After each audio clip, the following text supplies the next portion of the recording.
We got to make sure that when the tourists come, these endangered species, I think they will probably correct me if I'm wrong, but I think we have Crocodylus morletis and Crocodylus americanus, which are the ones that are prevalent. They will tell us about it and share with us their experience. From the Crocodile Research Coalition, we're glad to have Marisa Teles with us this morning and Jonathan Trimino. Marisa and Jonathan, good morning to you. Good morning. Thank you. Good morning.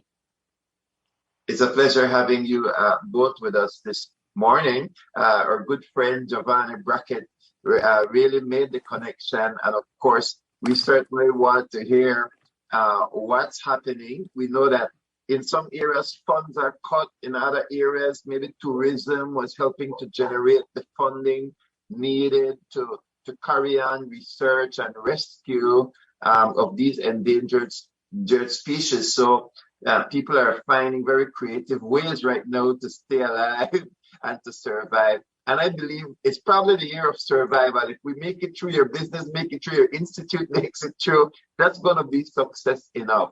Tell us a little bit about the Crocodile Research Coalition here in Belize. So the Crocodile Research Coalition, it was founded in 2016, and our whole mission is to conserve crocodiles, their habitat, as well as the wildlife within their habitat through research, education, and community involvement. Community involvement is key for conservation and to ensure natural resources are sustainable and so that our children have something in the future. Through the centuries, there's been this disconnect between communities and nature. Without nature, we can't survive. And so we are really trying to push education in regards of how people rely on the ecosystem. We are conducting research on crocodiles as well as manatee and birds to understand their role in keeping the environment healthy. And community involvement, again, is key.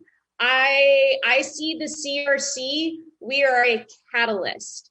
What is going to ensure sustainability, which is going to ensure conservation, what is going to ensure, that people have jobs, because again, everything relies on a healthy environment, especially here in Belize where we depend on ecotourism. People come down here to see our crocodiles, to see our manatee, to see our scarlet macaws.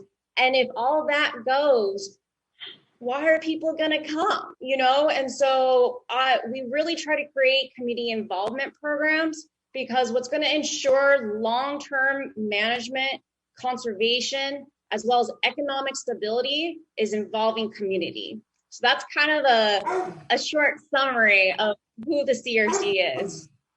Now, Jonathan, how did you become involved in working with crocodiles? I mean, here in Belize, we see them right at the top of the food chain. And if you don't mind, they might be on top of the human being too in that food chain.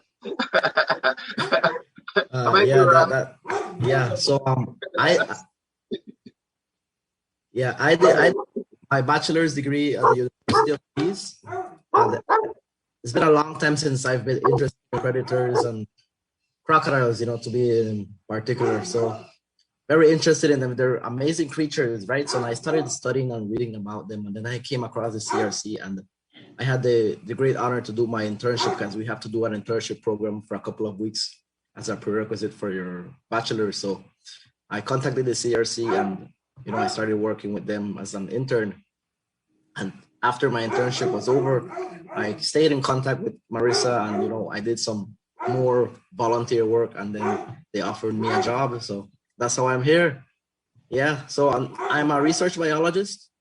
So I'm out here in the field collecting data, helping Marisa, even the field stuff, the data analysis, and writing manuscripts and so on. So that's a huge part of my job, my career.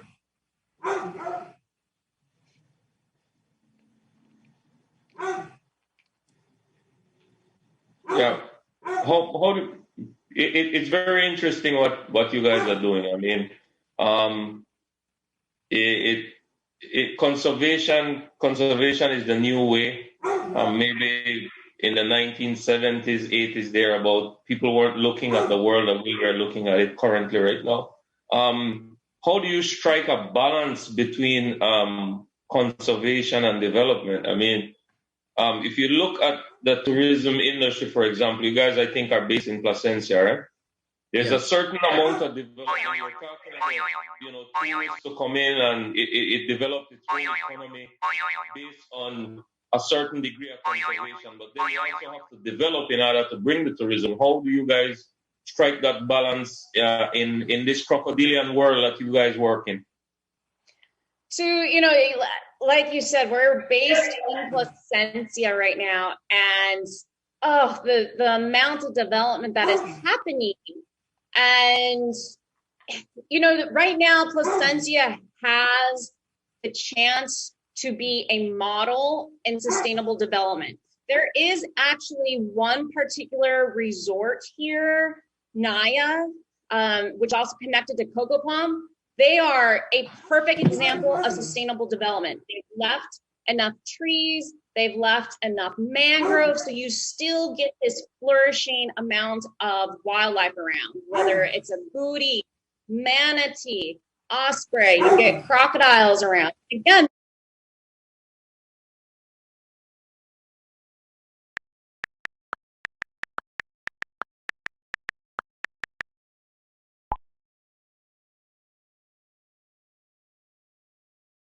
this is what is attracting people to come here. And I think one thing is I am an immigrant. I'm an immigrant, and what attracted me to Belize was the wildlife in Canada, in North America, or the United States, as well as in Europe, because of overdevelopment. People are coming here to gain something that they don't have back where they're coming from. And yet now we are seeing overdevelopment happening on the peninsula.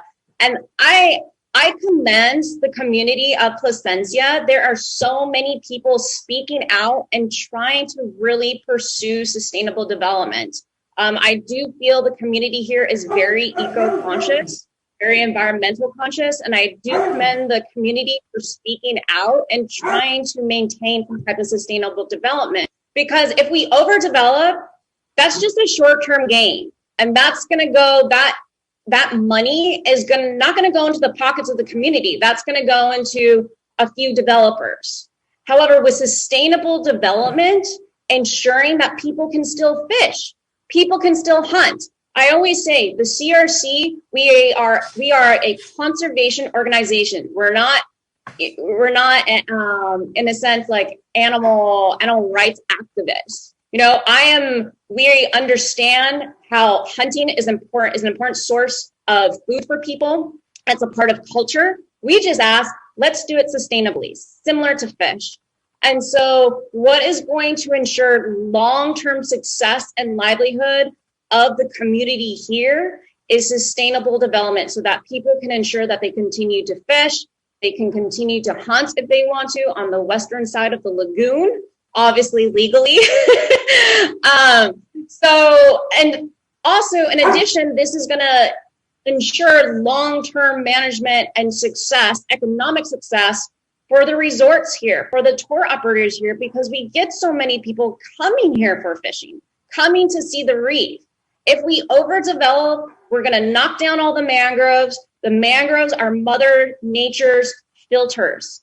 And without the mangroves, that is eventually going to affect the reef, because now you have pollution reaching out to the reef. You have tons of sand and silt that the mangroves are catching through the creeks and the rivers. All that silt is going to cover the coral reefs. We're going to kill the coral reefs.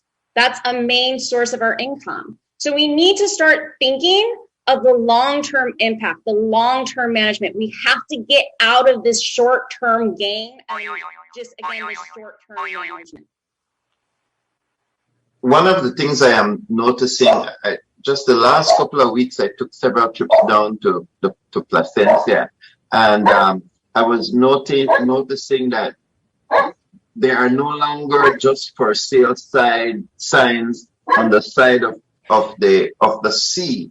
A lot of development is taking on that side now, but I'm seeing even more and more sale signs on the lagoon side. Now that's a side that has a lot of the nurseries because of the mangroves, and I guess that's more where we will find some of the crocodiles and some of the other wildlife. So Placentia has this wonderful opportunity to be both sea, sun, and sand and wildlife if it is able to preserve the lagoon. But that very same development that Mary asked about and that you're talking about, it looks like there's a lot of pressure now on the lagoon side. And it's just going to be a matter of time, I think, either before they import sand or they're going to do something to want that seaside setting to be on the other side. So it's not just encroaching into that environment. It may even be to the point of wanting to change that environment. What are your thoughts on that observation? I mean, I'm just passing through, but you guys work there. We are seeing a lot of development and pressure, and this is where we are working alongside SEA, as well as Fragments of Hope and the communities to try to push the lagoon as a wildlife sanctuary. And Jonathan, do you want to talk more about that? Yeah. So, yeah, like Marissa was saying, the whole plan for the long-term future is to get the Placencia Lagoon as a protected or a reserve or a wildlife sanctuary. We've been conducting a lot of surveys, crocodile surveys, manatees, drone surveys, and we've been seeing the diversity, the biodiversity we have, and that's what we want to show. Okay, we are not just protecting it because of for no reason. I mean, we're seeing with the science we're conducting, it's all there. That's going to be a prerequisite in order for us to have this lagoon protected, because it's very important. The nursery, it's not only for crocodiles, fishes, the snappers, they come and nurse. I mean, they have their the babies, they come, the barracudas. You can see the wildlife. It's amazing how it is. So we're trying to get all of this protected in the long run. So